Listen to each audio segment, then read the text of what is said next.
Donc Kylian Mbappé, pour commencer, ces accusations qui visent le joueur. Accusations, je vous le disais, venues de Suède, où le joueur et son entourage ont passé 2 jours la semaine dernière. Et je veux d'abord vous montrer ceci. Voici la source de cette information. C'est le journal Expressen. Je vous traduis le titre. Mbappé fait l'objet d'une enquête pour viol après sa visite en Suède. L'accusation est particulièrement lourde, mais vous allez le voir, elle reste à préciser. Bonjour Loïc Braillet. Bonjour. Merci d'être avec nous. Rédacteur en chef adjoint du football à RMC Sport. Je ne sais pas si Jean est déjà là, Jean Rességuier, qui suit l'équipe de France, qui suivait hier soir l'équipe de France en Belgique. Je viens à vous dans un instant. Jean, Benoît Galeret avec moi également. Bonjour Benoît, on sera en Espagne aussi, bien sûr. Loïc, question très simple ce matin. Qui dit quoi ? Alors, tout d'abord, c'est Aftonbladet, qui est une sorte de tabloïd suédois, qui, hier, révèle qu'une enquête de la police suédoise pour viol et agression sexuelle a été ouverte. On apprend que ces faits présumés ont eu lieu au même moment où Kylian Mbappé s'est rendu pour 2 jours dans la capitale suédoise. Évidemment, à ce moment-là, on ne pouvait pas faire aucun lien. Il n'y a pas de lien, mais le journal ne fait pas de lien. Exactement.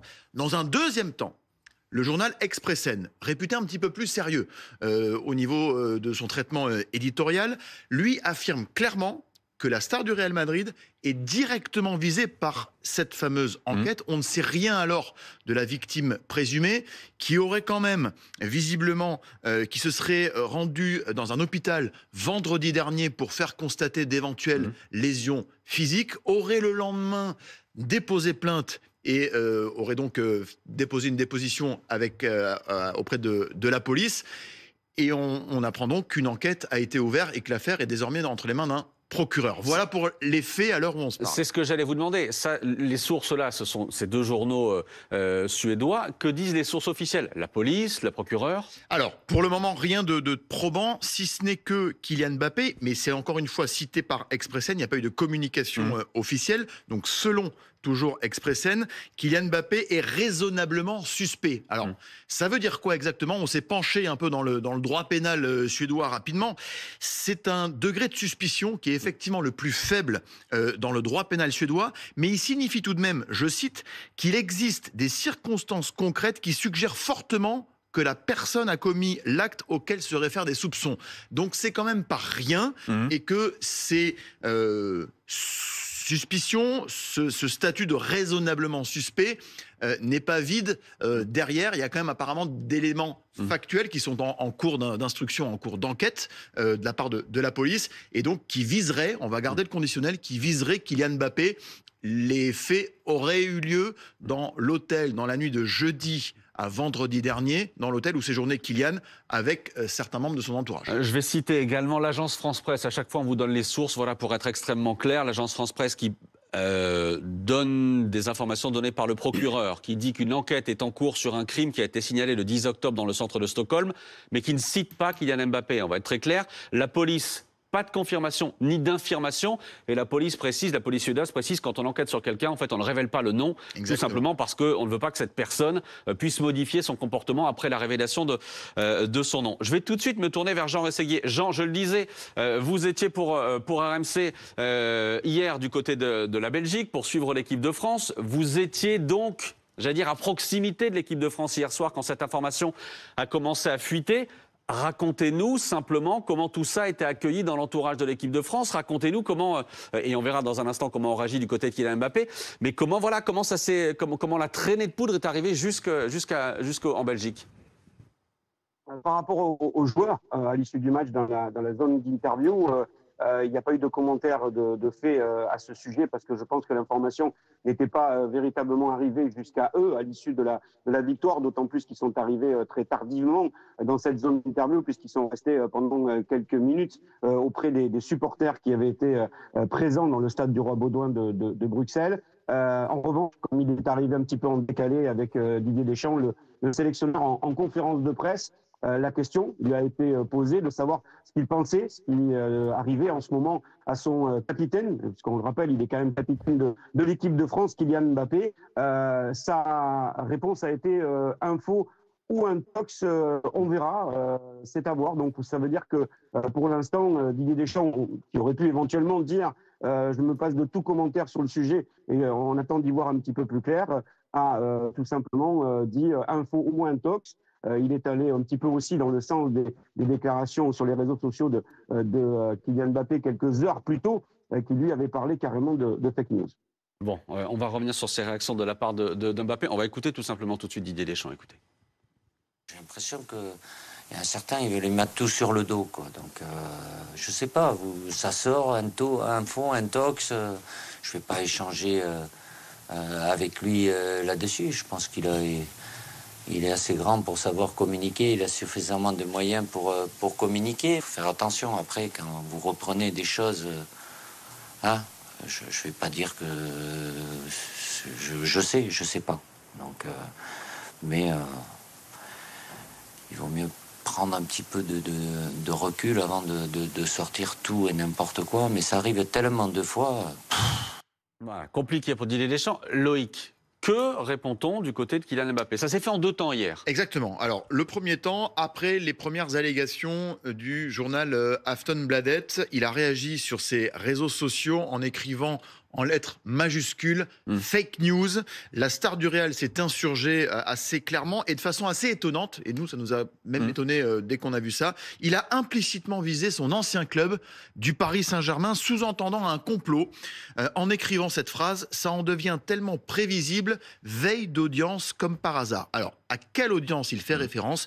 Effectivement, aujourd'hui à 15h, la commission paritaire des recours de la Ligue de football professionnel va se réunir avec d'un côté le clan Mbappé et de l'autre le clan du Paris Saint-Germain pour ce fameux litige qui les oppose toujours sur les fameux impayés salaires et primes. 55 millions d'euros réclamés par Kylian Mbappé à son ancien employeur. Ça va a priori se finir devant les tribunaux, ça va prendre des mois à être réglé, mais en gros la justice sportive continue son parcours.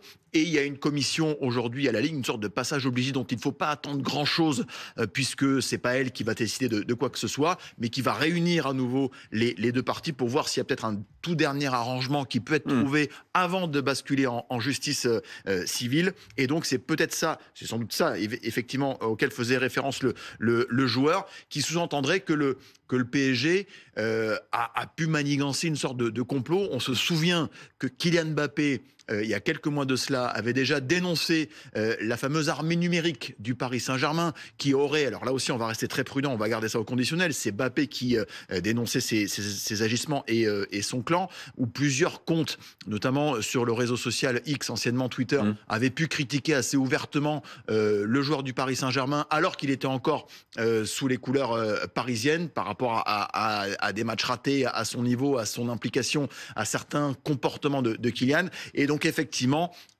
cette phrase-là du capitaine de l'équipe défense fait référence à nouveau à tout ce contexte-là très hostile qu'il a subi il y a quelques mois et qui a participé à la fracture vraiment ouverte, profonde entre lui et le Paris Saint-Germain. Mais ça, c'est la première réaction. Il y en a une deuxième derrière, qui est un peu plus précise. Donc, une fois qu'il a réagi, il y a eu ensuite l'information d'Expressen, où là, selon encore une fois le média suédois, sans qu'il y ait de quelconque communication officielle, on l'a dit, le média suédois indique que l'enquête vise directement Kylian Mbappé. Là, on a eu une communication beaucoup plus formelle, beaucoup plus ferme. On a clairement l'impression que là, les avocats et les communicants du joueur ont pris la main. Communiqué transmis à l'AFP.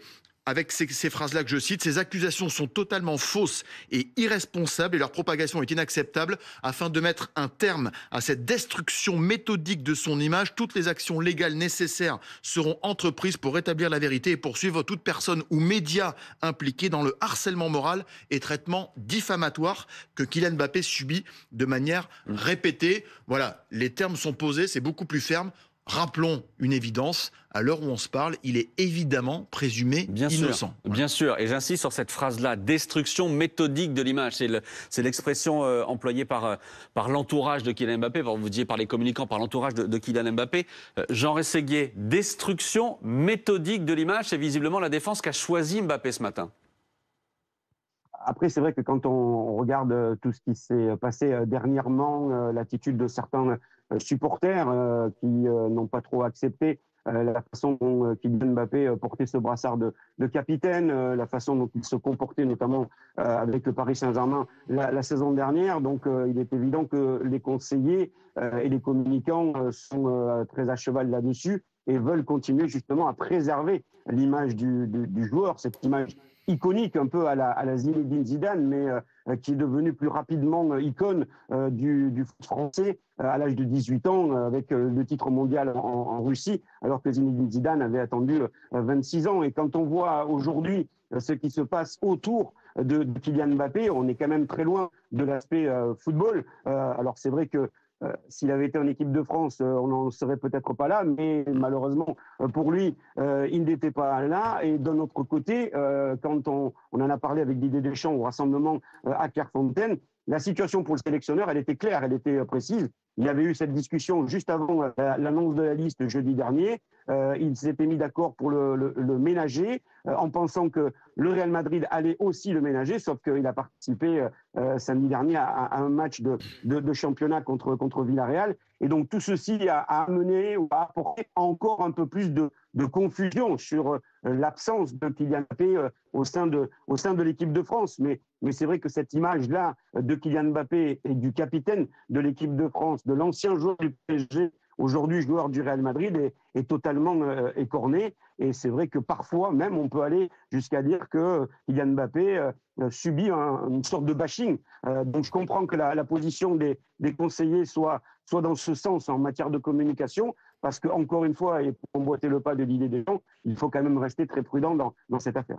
Oui, bien sûr, vous avez raison. On verra dans un instant, on reparlera du contexte avec Benoît. Je voulais vous montrer deux choses. D'abord, ce post Instagram publié hier par Kylian Mbappé pendant le match de l'équipe de France, où on le voit effectivement, il montre qu'il est en train de regarder le match de ses coéquipiers, lui qui est capitaine mais qui ne jouait pas pour ce match-là. Et je voulais qu'on aille retrouver Mathieu de Tailla, qui est le correspondant de BFM TV en Espagne. Mathieu, question très simple, comment est-ce qu'on réagit ce matin en Espagne? On rappelle que Mbappé est un joueur du Real Madrid. Oui, et côté journaux, la presse espagnole est très discrète. Aucun des 4 quotidiens sportifs du pays ne trouve une place en une pour l'affaire. Marca, le journal leader en audience et réputé proche de Real, on le sait, ne concède même pas d'article dans la version imprimée en page intérieure, alors qu'il évoque le différend financier entre Mbappé et le PSG, rappelant que la Ligue doit se prononcer aujourd'hui, comme on l'a dit. Sur le site web de Marca, quand même, une information, un petit article. L'angle est intéressant, il reprend très fidèlement l'interprétation du joueur. Dès le titre, Mbappé signale le PSG dans l'affaire du scandale de l'hôtel de Stockholm. Et dans le texte, le journal cite le qualificatif de fake news employé par Mbappé.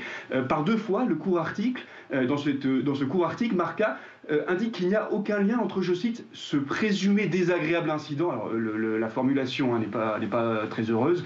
Aucun lien donc avec Kylian au-delà de l'hôtel où il se logeait. Fin de citation. Sur le site d'AS, donc l'autre grand journal sportif madrilène, pas la moindre trace de l'affaire.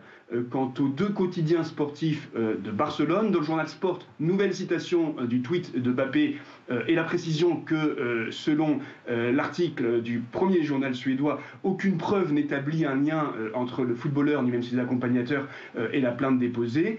Dans l'autre journal catalan, Mundo Deportivo, des éléments de contexte, les critiques adressées à Mbappé pour son absence en sélection, on en parlait à l'instant, les remous, dit Mundo Deportivo, qui reprend également les déclarations de Didier Deschamps qu'on a entendu tout à l'heure.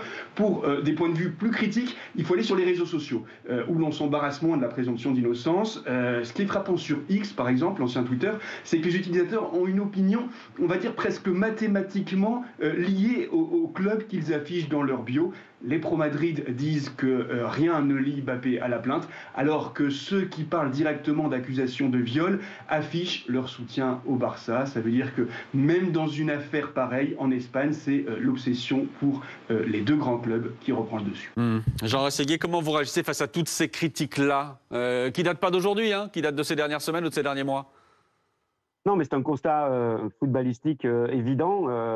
Tout le monde se rappelle du 18 décembre 2022 à Loussaï, au Qatar, et ces 10 dernières minutes où son doublé redonne espoir à tout un peuple, revenant dans le match où l'équipe de France avait été affreuse, dans cette finale contre l'Argentine. Après, il y a le penalty qui permet de revenir à 3 partout. Et puis, voilà, l'élimination au tir au but ou la défaite au tir au but pour ne pas récupérer cette 3e étoile. Et à partir de ce moment-là, on sentit que pour Kylian Mbappé, c'était un petit peu plus compliqué déjà sous le maillot de l'équipe de France, même s'il a marqué une dizaine de buts dans les éliminatoires du dernier championnat d'Europe. Mais ses derniers buts, c'était un triplé contre Gibraltar et un doublé contre Luxembourg. C'est vrai que quelque part, quand on regarde un petit peu plus près ce qui s'est passé ces derniers temps pour Kylian Mbappé, il a perdu un petit peu de sa superbe, il a perdu de sa vitesse, il a perdu aussi de son efficacité.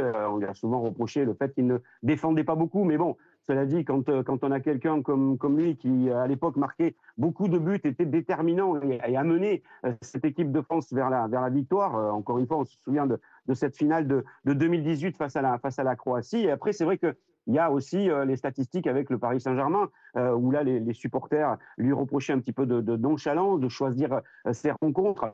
Il y a eu ces dernières saisons 29 et 27 buts marqués en Ligue 1, ce qui a fait de lui le meilleur buteur du championnat de Ligue 1, le meilleur buteur de l'histoire du Paris Saint-Germain. Mais voilà, avec la Ligue des Champions, ça a été un petit peu plus compliqué. On lui a souvent reproché de ne pas avoir été déterminant dans les grands moments pour essayer d'amener cette équipe du Paris Saint-Germain vers la victoire en Ligue des Champions, ce que recherchent les propriétaires qataris depuis des années.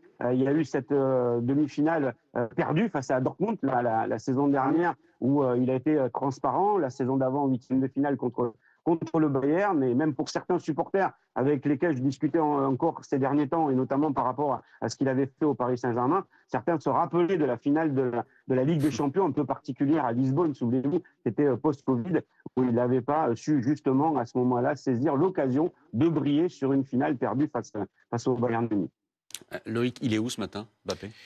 Alors ce matin, il est à Madrid. Il a entraînement cet après-midi. Okay. Donc on devrait le voir poursuivre son processus de remise en forme. En tout cas, c'était l'argument mis en avant pour faire l'impasse sur la trêve internationale avec l'équipe de France. Remise à niveau, entraînement intensif, un programme spécifique. Il a eu 5 jours off, 5 jours de repos quand même accordés par le Real Madrid, ce qui lui a permis d'aller à Stockholm et de faire un crochet en Corse avant de revenir à Madrid. Et surtout, il y a une énorme séquence sportive qui va s'ouvrir pour lui avec 3 gros matchs en une semaine. Déplacement au Celta Vigo pour le Real Madrid ce week-end. Et la semaine prochaine, la Ligue des Champions revient face au Borussia Dortmund, avec le Classico ensuite face au Barça le week-end suivant. Donc en plus de ce contexte extrasportif très lourd, il y a sur le terrain des énormes défis à relever, et on va dire le premier gros virage de la saison pour Kylian Mbappé.